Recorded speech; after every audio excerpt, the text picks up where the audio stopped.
Allez, mademoiselle, on va laisser la priorité aux dames, par politesse. Oui, quand vous disiez, quand vous parliez d'émotion salutaire qui vient s'opposer à une autre émotion, donc par exemple, enfin, vous avez donné l'exemple de la peur par rapport à la colère, il y a d'autres émotions qui peuvent se mettre en travers de la colère. C'est pas maturitaire, mais oui, là, voilà, Frédéric Lenoir, qui était venu ici il n'y a pas très longtemps, qui avait parlé de la pitié, par exemple, qu'on ressent envers nos ennemis, entre guillemets. Enfin, je pense que c'est plus intéressant à explorer comme piste que simplement la peur de se dire bon bah j'ai une épée de Damoclès au-dessus de la tête, faut pas que j'aille dans ce sens-là, sinon elle va tomber. Non, je suis d'accord avec vous, il faut pouvoir éprouver une palette d'expériences émotionnelles, la compassion, la crainte, la culpabilité parfois aussi peut rendre des services. Et puis il y a le respect aussi. Le respect qui est une émotion faible, très proche du sentiment, on peut presque parler de sentiment, de respect, mais qui quand même se traduit intérieurement, je crois, par une suspension intérieure de la respiration, où on découvre quelque chose en levant les yeux sur le visage d'autrui aussi, une forme de grandeur, de dignité, de courage face à l'adversité qui nous impose le respect, qui fait qu'on va peut-être aussi ressentir un mécanisme d'inhibition salutaire. D'accord avec vous. Voilà. Sinon, par rapport à... C'était juste pour ajouter que là, c'est vrai qu'on ne peut pas aborder tout ce que nous évoquons dans nos livres, parce que sinon, on dit tout. Et là, c'était un exemple parmi tant d'autres. Moi, dans mon ouvrage sur les aventures du moi, on aborde la question justement de l'empathie. Et l'empathie, parfois aussi, et certains philosophes l'ont décrit, passe par la pitié. Et la pitié, c'est pas nécessairement le mauvais sentiment, vous savez, qui nous amène à avoir quelque chose presque de nauséabond vis-à-vis de l'autre. Il y a la pitié, c'est le moment particulier où on peut souffrir aussi pour l'autre et on ne peut pas l'aider plus qu'en l'enrobant de ce malheur qu'on éprouve pour lui. Et le malheur éprouvé, c'est-à-dire la chose moche que l'on éprouve, c'est le sentiment de pitié. Effectivement, vous avez raison de souligner qu'il n'y avait pas que ça. Vous aviez une autre question, oui, rapidement. Non, c'est pas tellement une question, c'est plutôt par rapport à l'anesthésie du cœur du peuple allemand dont vous avez parlé. Je vous recommande de lire Le Refus de Kertész Imre, qui en parle, je ne sais pas, peut-être que vous l'avez lu. Non, j'étais pas... C'est un prix Nobel de littérature, en fait, Kertész Imre.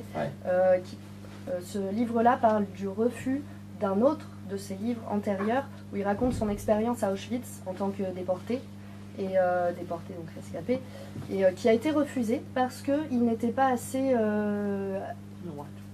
noir, voilà, assez méchant envers les Allemands, parce qu'il a eu affaire à des Allemands qui étaient des humains, et ça dans les années 60, donc ça passait pas du tout, donc il a eu, son roman a été refusé, et donc il raconte l'histoire de ce refus, et aussi l'histoire d'une acceptation qu'il a eu de rentrer dans un système oppressif comme il en avait ressenti à Auschwitz, c'est-à-dire qu'il a fait son service militaire, il a été conduit à gifler un prisonnier qui ne lui avait rien fait, qui refusait juste de parler.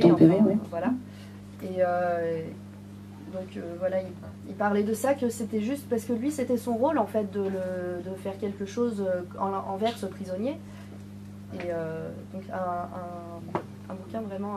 D'accord, merci. C'est intéressant, oui, il y a Primo Levi, il y a beaucoup de choses qu'on peut lire sur la question de la reconnaissance de l'autre, et notamment, ça fait penser à Lévinas, quand Lévinas dit quand on regarde le visage de l'autre, et quand l'autre exprime un refus, c'est le moment, non pas où il faut le prendre mal, c'est le moment où il me montre qu'il est différent de moi. Et pourtant, son refus pourrait m'agacer, donc il y a une émotion, et en même temps, il y a une éthique sur le visage de l'autre. Goffman a écrit sur l'intelligence émotionnelle, qui était aussi et il explique que pour lui le quotient émotionnel est aussi important que le quotient intellectuel pour arriver à bien conduire sa vie. Et ma question en fait, c'est ne pensez-vous pas qu'on puisse éduquer les émotions, puisque c'est un courant dont on parle beaucoup. À notre époque, quand on était petit, on avait les leçons de morale qui n'existent plus. Et c'est vrai que l'enfant doit être amené à connaître ses émotions, à savoir reconnaître une montée de colère, à savoir dire son émotion quand il arrive le matin en classe. Et je pense que ça serait très important d'éduquer l'émotion. Qu'en pensez-vous? Voilà. Oui, écoutez, je suis d'accord avec cette idée. je trouve que l'écoute des émotions, ça veut dire aussi l'écoute de messages intérieurs, à une époque où finalement les messages, qu'est-ce que c'est? Tu as reçu un message, c'est qu'il y a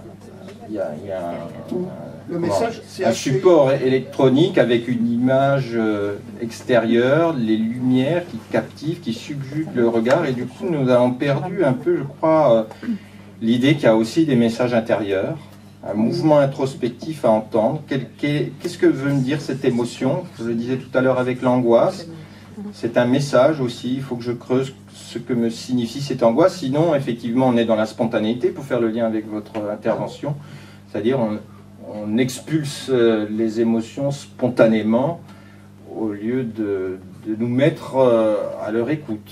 C'est une vertu parce qu'on appelait ça la tempérance dans l'Antiquité, et la tempérance c'est aller contre l'hybris, c'est-à-dire qui serait débordant, bouillonnant, excessif, et c'est vrai que comme il y a eu une forme de laxisme effectivement, revenir un peu à certains fondamentaux, de la maîtrise de soi notamment, c'est bien aussi, c'est une nécessité je crois aussi. Oui, c'est la culture, c'est l'éducation, c'est la famille, c'est tout le monde, c'est pas que nous. Nous qui vivons finalement on sera convaincus quand on vient ce soir, on pense que la culture est un élément essentiel de la vie humaine. Mais en fait, c'est jamais un acquis de l'histoire de l'humanité. Il faut redire ce message, même s'il nous paraît évident, mais pour ceux qui viennent, pour les nouvelles générations, c'est vrai qu'ils sont plus portés par la spontanéité. On le voit dans les interactions électroniques.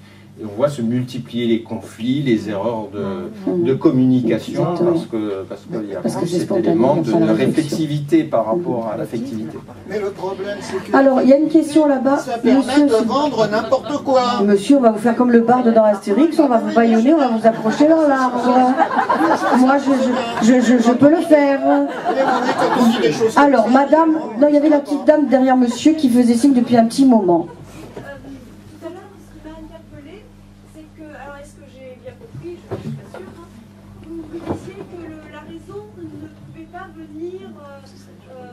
L'aide de nos émotions. Bien sûr que non. Pourtant, il nous semblait que par exemple la crainte par rapport à la peur, que la crainte c'était quand même une concrétisation de la raison.